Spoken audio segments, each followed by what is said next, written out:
Monstera aren't particularly fussy plants, but there are some things that they don't like that might actually surprise you. What's up everyone? My name is Brad and welcome back to my channel. Today what we're going to do is we're going to talk about 5 things that Monsteras hate that might actually surprise you. Before we get into the content, let me first invite you to subscribe to the channel if you haven't already. We're really close to hitting our goal of 900 subscribers and I would really love to have you along for the journey. Without further ado, let's get straight into the content. Misting, misting, misting. This is one of the common misconceptions within the houseplant community that continues to persevere no matter what. The idea behind misting, of course, is that by misting your plant's leaves, what you're doing is you're raising that humidity level around your plant. Tropical houseplants like high humidity, yes, especially in their native environment. But when your plant is indoors, well, your plant will be just fine. Misting isn't a good idea for your Monstera for 2 primary reasons. The first reason is misting does not actually raise the humidity level around your plant, at least not in a substantial amount that would actually allow for your Monstera to benefit from any kind of raised humidity levels. In fact, when you mist your plant, the only thing that's going to happen is that water is going to sit on your plant for an extended period of time. That leads us to the second reason why misting your plant isn't necessarily the best thing to do for your Monstera, and that is water sitting on the leaves. When water sits on the leaves for an extended period of time, what ultimately happens is your leaves will begin to rot. If your leaves rot, then that's just going to absolutely ruin the beautiful look and feel and just relationship that you're trying to develop with your Monstera. So first things first, please stop misting your Monstera. It's not doing really any good. If you do decide that you want to raise your humidity level in any kind of meaningful way, you might have a Monstera or you might have other plants that would potentially benefit even more from raised humidity levels. Just purchase a humidifier. It's a great way. A humidifier isn't necessary for your plant to thrive, but it can help. In fact, none of my houseplants have any kind of humidifier around it. My house stays at a humidity level at around 55%. And when I place my houseplants outside, the humidity level can get upwards of 70% in the summer. But when they come inside, they do just fine being switched from the outdoor environment to the indoor environment. So a humidifier, not necessary, but if you want to have at it, please by all means have at it. But please, by all means, don't mist your Monstera leaves. Even though Monstera aren't fussy plants, they can get a bit tricky as the plant gets larger and larger. Your Monstera has a tendency to just sprawl out over its pot.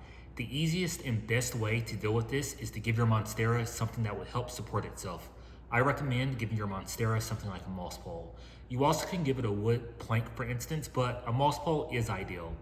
The moss pole not only will help encourage your Monstera to grow vertically, but it will also help give your Monstera those big, beautiful, large leaves, as well as perforations and fenestrations.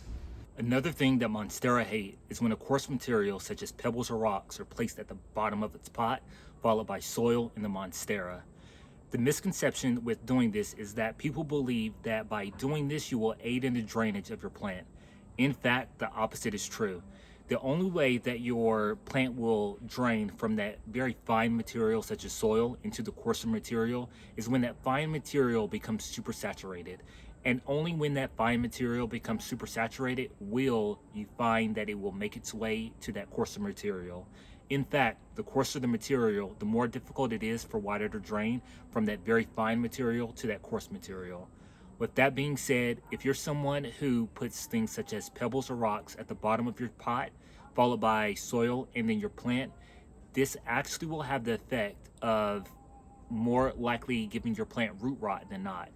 My recommendation is to by all means remove that extra rock and coarse material and instead use a different mixture for your potting soil when you're planting a Monstera. Try a 50-50 mixture of perlite and potting soil. This will give your soil that proper drainage that you need while also retaining just enough moisture to allow for your Monstera to drink when it's thirsty. If you like videos like this and want to continue to see more videos about houseplant tips and tricks, please be sure to subscribe to the channel. It's totally free and would mean a lot. Thank you so much. Now let's get back to those 5 things that Monstera hate. Monsteras are beautiful plants, but unfortunately, because of their big, beautiful leaves, they're also a magnet for dust. Be sure to dust your Monstera periodically, because if not, what's going to happen is that dust that's sitting on top of your Monstera is going to prevent a very, very important function that your Monstera is trying to complete, and that is photosynthesis. You want to make sure that you keep your plant as clean as possible, as frequently as possible, because if you don't, then your plant will not have the ability to photosynthesize as effectively. Without the ability for your plant to photosynthesize as effectively, that can lead to things such as stunted growth, as well as reverting the fenestrations that your Monstera might have to a non-fenestrated. My recommendation here would be to periodically check your plant to make sure that it isn't too dusty. If it is dusty, then take a damp cloth and wipe gently on the Monstera's leaves. The top is more important than the bottom, because the top is really what is responsible for that function of taking all of that bright sunlight and performing the photosynthesis.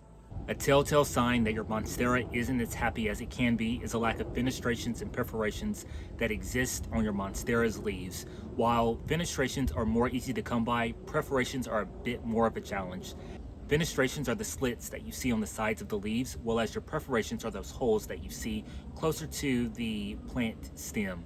Now, the perforations are harder to come by because of the fact that it is something that usually happens when your plant becomes more mature. If you notice, or if you have a plant or a Monstera that lacks those fenestrations and perforations, chances are you aren't giving it enough light. Monstera love bright light. Bright direct sunlight if placed outdoors, bright indirect sunlight if placed indoors. In fact, you can have Monstera that exist within the same room. One can be a little bit further from the windowsill than the other, and you will notice that you will have a lack of fenestrations on the one plant that is further away from the window. The more light that your plant is getting, the more likely you are to have those fenestrations. To get those perforations, you want to make sure that you give your plant something to support itself on, as I mentioned earlier, such as a moss pole. A combination of both that bright indirect sunlight if placed indoors, as well as the moss pole, will encourage and help your plant get those big beautiful leaves with fenestrations and perforations. So to get your plant the happiest that it can be, make sure that you give it that bright direct or indirect sunlight, and make sure that you give it something that it can help support itself on. So there you have it. Those are 5 things that Monsteras hate that might surprise you. I hope that this helps strengthen the relationship between you and your Monstera. If you found this video helpful, please be sure to give it a thumbs up and subscribe to the channel. Again, my name is Brad. Thank you so much for watching, and I'll see you on the next one.